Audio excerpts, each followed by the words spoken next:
Hi, it's Lady Lex UK, and this is a Dreams Gadget tutorial. Today we're going to do the transmitter and wireless receiver. Two gadgets that need to both be in your scene to work. So think of this as a paired gadget. This is like one gadget, and this is part 1 and part 2 of it. So what do they do? Well, if you put two gadgets, just two random gadgets down here, right? Okay. In Dreams, when you want to send a signal between two gadgets, you take a wire from one of the outputs and put it into the inputs of another, and that's sending a signal from here to here. And that is absolutely fine, and you can have multiple wires going from multiple gadgets into the same socket, and you can have them right across the map like this. It doesn't matter, the length of the wire is infinite. You can have it stretching as far as you need to, but it is somewhat difficult to see what is linked to what, to actually sometimes you've got so many wires and so many gadgets, trying to work it out is a little bit difficult, and it can get a bit messy. You can have lots and lots of wires in your world, and it's difficult to see what is happening. So in that circumstance, you might choose instead to use a wireless version. Now, in the real world, the best analogy for this, it would be your internet. So this is like we're wiring two devices together with a cable. So if we think of this as our router for our internet, our options are to either wire it with an Ethernet cable to our device or Wi-Fi. And this is what this does. This is a Wi-Fi system. So if I wanted to send this signal to this object, to this gadget by Wi-Fi, what I would do is take that wire out, is I would wire to my signal, and from our wireless receiver to our new gadget. So that has created a Wi-Fi link here. So this is talking to this, and it does so by picking the name. So I'm just going to I'm going to call this wireless transmitter 1. And this wireless receiver is looking for wireless transmitter 1. You see that is now flashing.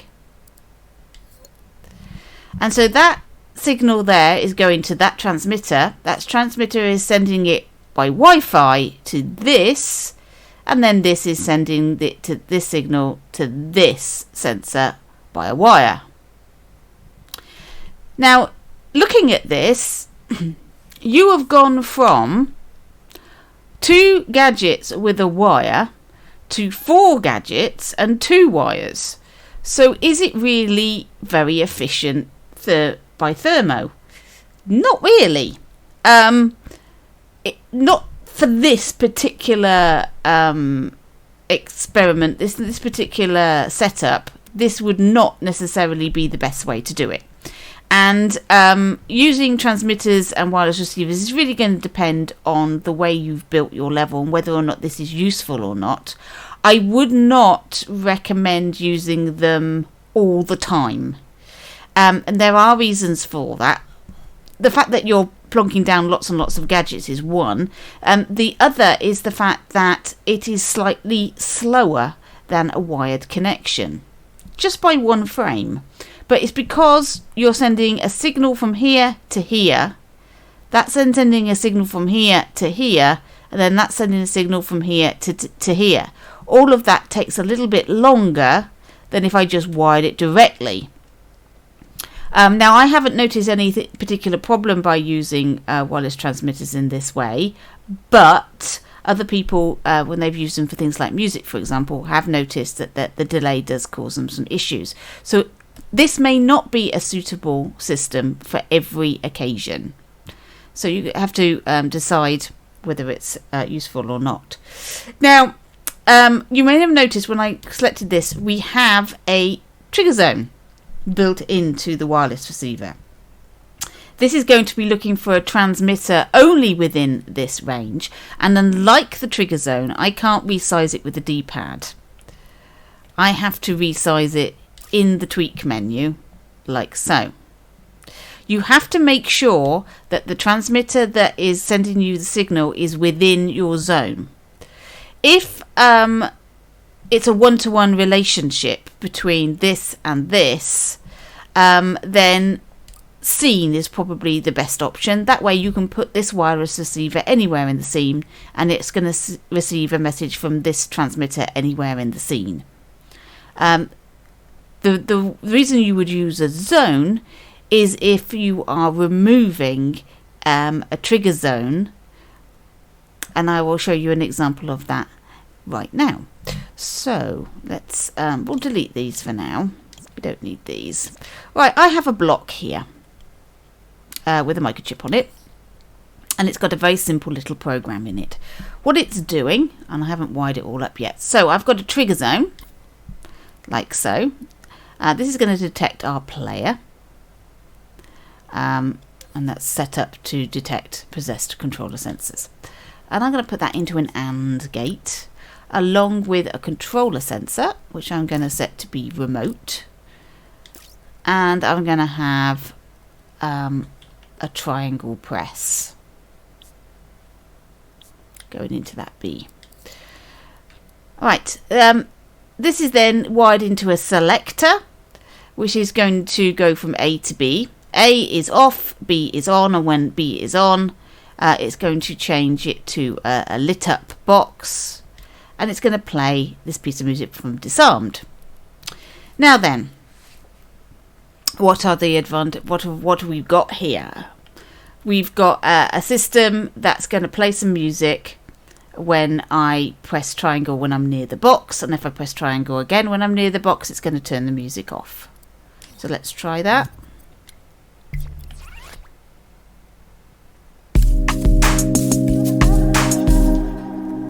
There we go. So we've got an on-off music box that will turn on and off, which is great. Right, now then, let's imagine a practical use for this. Instead of it being a manually operated system, let's imagine it's just the detection, and I don't need. It's in a enemy, and what happens is when they detect you, it's going to set off the music. That's fine if I've only got one, but let's say I've cloned this microchip.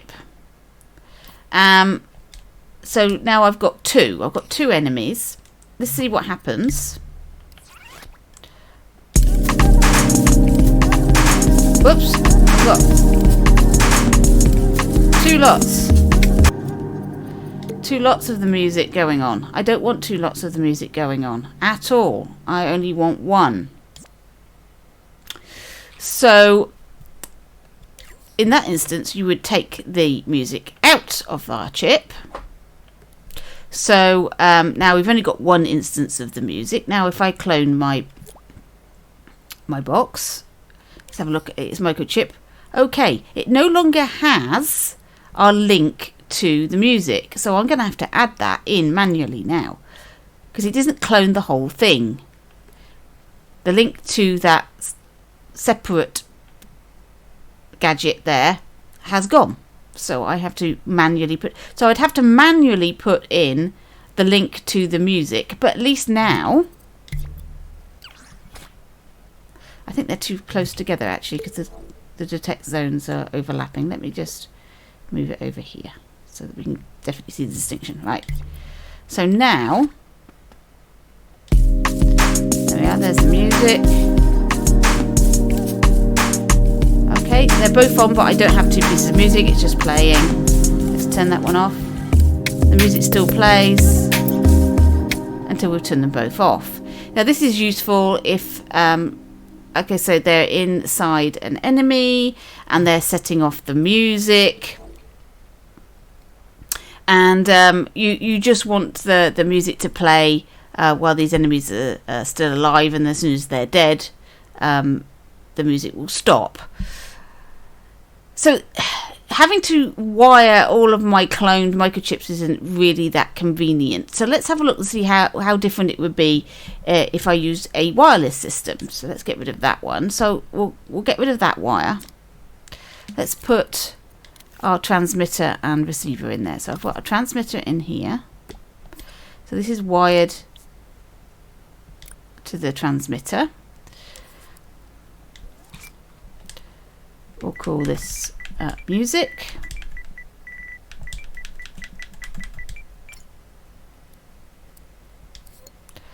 And we'll pop in a receiver next to our music. It's going to look for music, and we're going to change the zone to the scene, and we'll send that signal to the music. Okay, let's see that working with just one block.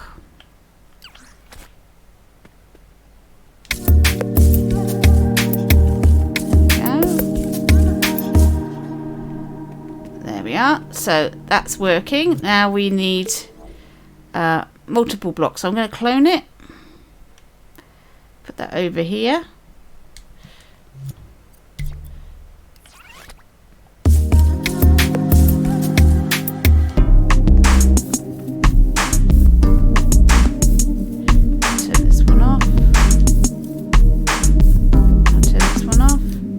That works exactly as we want it to, and I didn't have to rewire anything because it remembered the entire microchip is inside here, and there's no wires coming out of my microchip that would be removed as soon as I copied the microchip. So that's very handy to know. So wireless connectors don't disconnect because you've copied the microchip, while a wire might. Well, it will. From outside a microchip to another. It's not going to work. So that's very useful. Now let's have a look at replacing. Let's just delete this. Let's have a look at replacing this controller sensor. Right, we have a player that already has a controller sensor and button presses, so we don't really want this. And because the wireless has a built-in detect zone, we can also get rid of this gadget. So what we're going to do is we're going to get rid of our controller sensor and our detect zone and our AND gate. We don't need any of that. So now we're going to put in a wireless receiver in there. And in our puppet, and here's microchip. Here we go. I'm going to put a transmitter.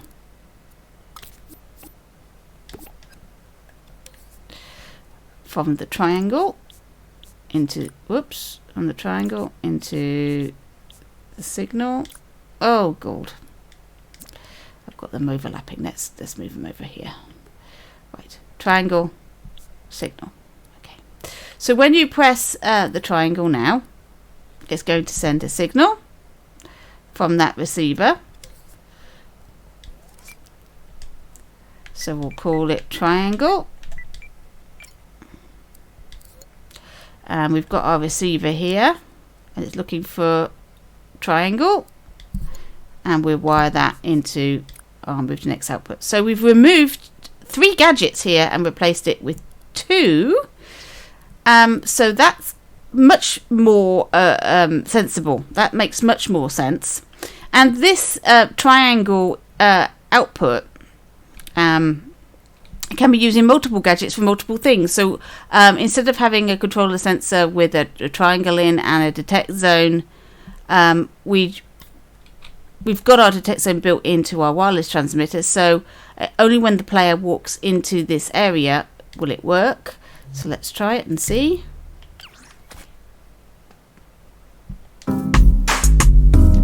Turn it off. If I press triangle from over here, nothing happens because we are not in the zone. So that is really quite useful, and I could see that being used much more frequently than having a controller and a detect zone and an AND gate when you can just do that. That is actually much easier and much easier to see what is happening. So there we are. Now, both these gadgets also have a link, signal from receiver and signal to transmitter. So you could wire these together. Why you would do that, I don't really know the advantage. You could also chain transmitters and receivers together. So this transmitter could send a message to a receiver, which could send a message to another transmitter, which could send another message to a receiver. Again, I'm not 100% sure the advantages of doing that, but it would allow you to do it. So just bear that in mind. Maybe in your game there is a reason why that would be an advantage. So there you go. That's the transmitter and receiver, and that's what they do. Hope that was useful. Thank you for watching, and catch you next time with another gadget. While I catch you in your dreams.